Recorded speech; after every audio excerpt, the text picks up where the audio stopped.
Thousands of people broke the silence of night as they marched towards Shahid Minars across the country, with the clock striking 0 hour on Monday to pay tribute to the martyrs who sacrificed their lives for mother tongue Bangla in 1952.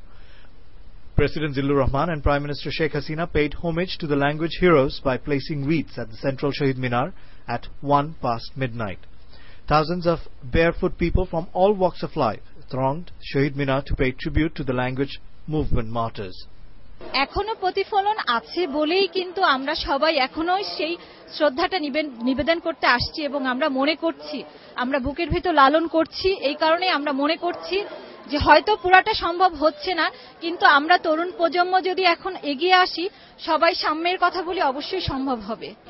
On this day in 1952, students and people from all strata of society took the streets of Dhaka to protest the then Pakistan government's refusal to recognize Bangla as one of the state languages and imposition of Urdu as the only official language of Pakistan.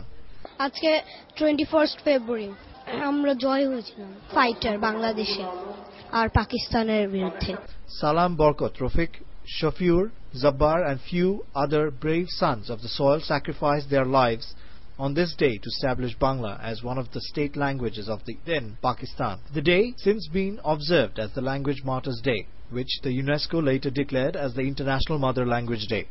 The central Shahid Minar and its adjacent areas had a facelift on the occasion, and roads and medians have been festooned with Bangla alphabets and the national flag. আগের মনোভাব মানুষের আগের কিছুই নাই, আগের দেশপ্রেমও নাই। এখন মানুষ এটা আসে ঠিকই এখানে, কিন্তু অত দেশপ্রেম নাই তাদের মধ্যে। মনে হয় আমাদের যুগে যেটা ছিল সেইটা মনে হয় না আছে, তাহলে দেশটা আরো সুন্দর হতো। The day is a public holiday. The national flag was hoisted and half-mast atop all government, autonomous and private buildings.